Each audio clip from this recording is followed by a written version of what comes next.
துறைமுக நகரத்தை பத்தி பார்க்க போறோம். இது சும்மா ஒரு ஊரோட கதைன்னு நினைச்சிடாதீங்க.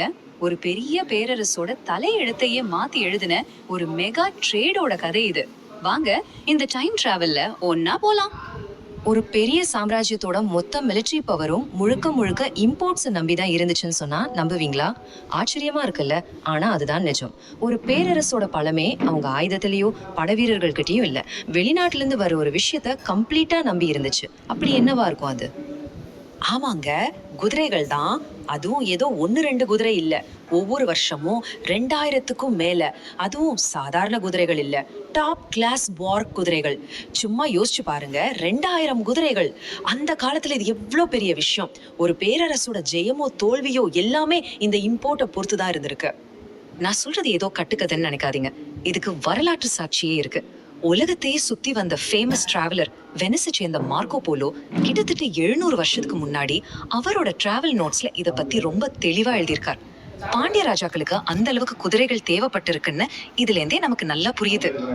சரி, இப்போ நம்ம எல்லாருக்கும் மனசுல வர முக்கியமான கேள்வி என்னன்னா, இவ்ளோ பெரிய குதிரை வியாபாரம் எங்க நடந்துச்சு? ஒரு பேரரசுக்கே பேக் போனா இருந்த அந்த போர்ட் சிட்டி எது? வாங்க அந்த இடத்தோட கதையை தான் இப்ப நம்ம தோண்டி எடுக்க போறோம்.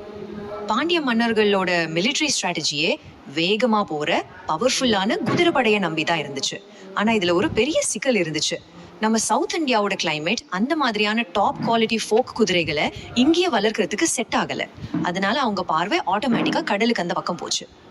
பாண்டியர்களோட இந்த மிகப்பெரிய தேவையை பூர்த்தி செஞ்சு அந்த ஹிஸ்டாரிக்கல் ஃபோர்ட் சிட்டி, அதோட பேர் தான் காயல். ஆமாங்க, இன்னைக்கு நாம சொல்ற காயல் பட்டணம் தான் அது. நம்ம தமிழ்நாட்டுல தூத்துக்குடி மாவட்டத்துல வங்க கடலோரத்துல இருக்கிற இந்த ஊர் தான் ஒரு காலத்துல உலக வர்த்தகத்தோட ஒரு முக்கியமான ஹப்பா இருந்திருக்கு. அதோட அந்த பழம்பெருமை எல்லாம் இன்னைக்கும் அந்த ஊரோட தெருக்கல்ல நம்மால உணர முடியும். இந்த குதிரை வியாபாரம் வர்றதுக்கு ரொம்ப காலத்துக்கு முன்னாடியே காயல் ஒரு இன்டர்நேஷனல் சிட்டியா இருந்திருக்கு. மன்னார் வளைகுடாவில் முத்து குழிக்கிறதுக்கு இதுதான் ஹெட் குவார்ட்டர்ஸ். இலங்கைக்கு போற வியாபாரத்துக்கு ஒரு நுழைவு வாயில். சோனகர்னு சொல்லப்பட்ட அரபு வியாபாரிங்க, எகிப்தியர்கள், ரோமானியர்கள்னு பல நாட்டு வணிகர்களும் வந்து போற இடமா இது இருந்திருக்கு. மார்க்கோ போலோ மட்டும் இல்லைங்க, இன்னொரு ஃபேமஸ் மொராக்கோ டிராவலர் இப்னு பத்தூதா கூட அவரோட ரெஹ்லாங்கிற புக்ல இந்த ஊரோட பெருமையை பத்தி பேசியிருக்காரு. இதெல்லாம் வச்சு பார்க்கும்போது காயலோட குளோபல் இம்பார்ட்டன்ஸ் நமக்கு நல்லாவே புரியுது. பொதுவா ஒரு ஊரோட பேரு, அதோட அடையாளம், அதோட ஜியாகிரபின்னு நிறைய விஷயங்களை நமக்கு சொல்லும் இல்லையா? அப்போ இந்த காயல் பட்டினம்ங்கிற பேருக்கு பின்னாடி என்ன அர்த்தம் ஒளிஞ்சிருக்கு, வாங்க பார்க்கலாம். காயல் பட்டினம், இந்த பேரே ஒரு கதை சொல்லுதுங்க. இது 2 வார்த்தை சேர்ந்தது. காயல்னா உப்பங்கழின்னு அர்த்தம், அதாவது கடல் தண்ணி நிலத்துக்குள்ள வர்ற இடம். பட்டினம்னா நமக்கு தெரியும், துறைமுகம் இருக்கிற கடற்கரை ஊர். சோ இந்த ஊரோட பேரே அதோட அமைப்பு அப்படியே நமக்கு விளக்குது. பாத்தீங்களா? இங்க பாருங்க இந்த 2 வார்த்தையும் எப்படி சேருதுன்னு. ஒரு பக்கம் காயல், அதோட இயற்கை அமைப்பு, இன்னொரு பக்கம் பட்டினம், அதோட வர்த்தக அடையாளம். இந்த 2 ஒண்ணு சேர்ந்ததாலதான் இந்த ஊர் இவ்வளவு பெரிய வரலாற்று முக்கியத்துவம் வாய்ந்ததா மாறுச்சு. இப்போ இந்த கதையோட கிளைமேக்ஸ்க்கு வரோம். அதாவது காயல்பட்டினத்துல இந்த குதிரை வியாபாரம் அதோட உச்சத்தை தொட்ட அந்த கோல்டன் பீரியட். மார்க்கோ போலோ சொல்றத கேட்டா நாமளே அந்த காலத்துக்கு போன மாதிரி இருக்கு. அரேபியாவில இருந்து ஹார்மோஸ், கிஷ், ஏடன்னு பல துறைமுகங்கள்ல இருந்து குதிரைகளை ஏத்திக்கிட்டு 100 கணக்கான கப்பல்கள் காயல் துறைமுகத்துல வந்து நிக்கிற காட்சிய கொஞ்சம் கற்பனை பண்ணி பாருங்க, எவ்வளவு பிரம்மாண்டமா இருந்திருக்கும். இந்த குதிரை படைக்காக பாண்டியர்ல கொடுத்த விலை இருக்கே, தலையை சுத்திடும். ஒரு குதிரைக்கு சுமார் 220 தினார். அது மட்டும் அல்ல, கொண்டு வர்ற வழியில குதிரை செத்து போனா கூட அதுக்கும் காசு கொடுத்தாகணும். பாவம், அந்த அளவுக்கு அவங்களுக்கு குதிரைகளோட தேவை இருந்திருக்கு. அப்போ காயல் துறைமுகம் வழியா எவ்வளவு பெரிய வர்த்தகம் நடந்திருக்கும்னு யோசிச்சு பாருங்க. இந்த மெகா ட்ரேட் நெட்வொர்க் சும்மா நடக்கல. இதுக்கு பின்னாடி பல பேர் இருந்தாங்க.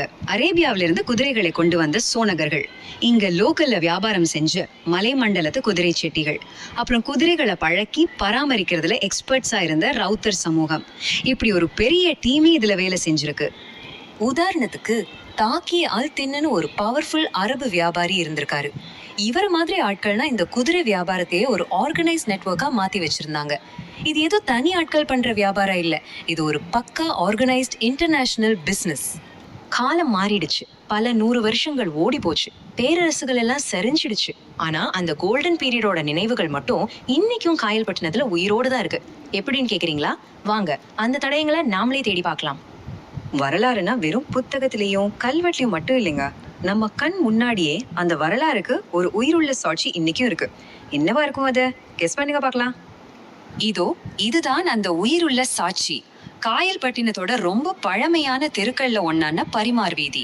இந்த ஒரு பேர் போதும் அந்த ஊரோட முழு வரலாற்றையும் இன்னைக்கும் நமக்கு எடுத்து சொல்ல.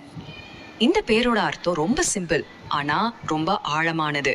இங்க பாருங்க, பரினா குதிரை, மார்ங்கிறது சந்தை அல்லது விற்பனையை குறிக்குது. ரெண்டையும் சேர்த்தா பரிமார் வீதி, அதாவது ஹார்ஸ் மார்க்கெட் ஸ்ட்ரீட். ஒரு காலத்துல குதிரைகளை வித்த சந்தை இருந்த இடத்தோட பேரு இன்னைக்கும் அதே கதையை சொல்லிட்டு நிக்குது.